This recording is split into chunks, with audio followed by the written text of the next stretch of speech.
Imagine yourself walking along the fertile banks of the Tigris River around 2500 BC. There, where the land meets the water, a small settlement was beginning to come to life. This was Assur, a city that would not only give its name to one of the most formidable empires of antiquity, but also become the beating heart of a nation of warriors. Assur was not just any city. Its first inhabitants, a resilient and fearless people, knew they were destined for something grand. Surrounded by powerful neighbors like the Sumerians to the south and the Hittites to the north, the Assyrians learned the art of survival early on. The city's walls made of mud bricks protected not only against enemies, but also against the very harshness of the Mesopotamian nature. In its early days, Assur was merely a trading post, a crossroads where merchants exchanged grains, fabrics, and precious metals. But there was something special about this city, something that would make it the capital of an empire that would one day dominate most of the Middle East. Assur possessed an enviable strategic location and a population willing to fight for every inch of its territory. The key to Assur's rise was the figure of the Ensi, the governor-high priest who led the city with a firm hand and a vision of greatness.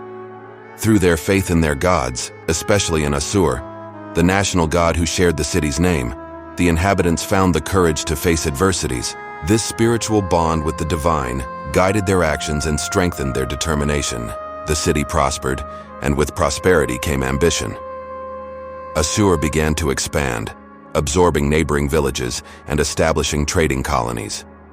Each new conquest was a step towards the formation of an empire. Caravans departing from Assur carried not only goods but also news of a strong and united people, ready to make their mark on history. But Assur's ascent did not occur without challenges. The Assyrians faced invasions, droughts, and internal revolts. However, in each crisis, they found an opportunity to strengthen themselves. The city became a symbol of resilience, a beacon of hope in a land often marked by conflicts and instability. Thus, from a humble settlement on the banks of the Tigris, Assur began to emerge as the cradle of the Assyrians. With unwavering faith and visionary leadership, they were ready to write their name in the annals of ancient history, not as mere survivors, but as conquerors destined for greatness. Amid the rise of Assur, a figure emerged from the shadows to redefine the destiny of the Assyrian people. His name was Tiglath-Pileser-Fer, a king whose ambition and courage would be remembered for generations. His story is not just that of a ruler, but of a warrior, strategist, and visionary. Imagine a sunny morning in the vast kingdom of Assyria. The walls of Assur gleamed in the sunlight, while the people prepared for another day of work and devotion. At the center of this scene, the young Tiglath-Pileser watched attentively. He knew that the future of his city-state depended on strong and innovative leadership. From an early age, Tiglath-Pileser demonstrated a unique ability to understand the complexities of war and diplomacy. His eyes were not only fixed on neighboring lands, but also on the internal organization of his own kingdom. He understood that to create a lasting empire, he needed a well-trained army, an efficient administration, and a united people. His first great challenge came in the form of invasions by nomadic tribes that threatened Assyria's borders. Tiglath-Pileser did not hesitate. He gathered his generals, devised a meticulous plan, and marched into battle. His leadership on the battlefield was inspiring. He fought alongside his soldiers, sharing in both risks and victories. This closeness with his warriors not only ensured their loyalty, but also solidified his reputation as an unbeatable leader. The victory against the invaders was only the beginning. Tiglath-Pileser expanded his territory beyond the original borders, conquering resource-rich regions and subjugating peoples who once threatened the security of Assur. Each new conquest was a tribute to his military prowess and cunning strategy, but he knew that brute force was not enough. To maintain his empire, an efficient and fair administration system was necessary. Thus, Tiglath-Pileser implemented reforms that modernized the kingdom's administration. He established a system of local governors responsible for collecting tributes and maintaining order. These reforms not only increased administrative efficiency, but also allowed for more direct control over the conquered regions.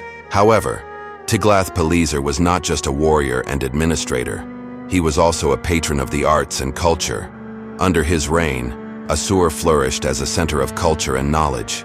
He encouraged the construction of temples, palaces, and libraries, leaving a cultural legacy that would inspire future rulers. The years of Tiglath-Pileser I's leadership transformed Assyria from a small kingdom into a feared and respected empire. His death left a profound void, but his legacy endured. He had planted the seeds of an empire that would continue to grow and prosper for centuries.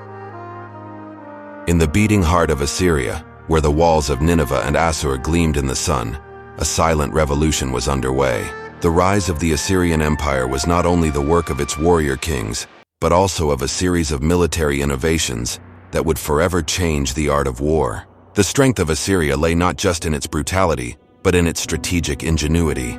Imagine yourself on an ancient Mesopotamian battlefield, the sun blazing intensely above, while an enemy army approaches on the horizon.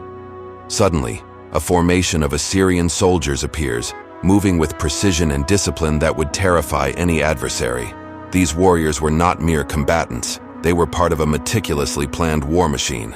The Assyrians were pioneers in several military areas, starting with the innovative use of iron.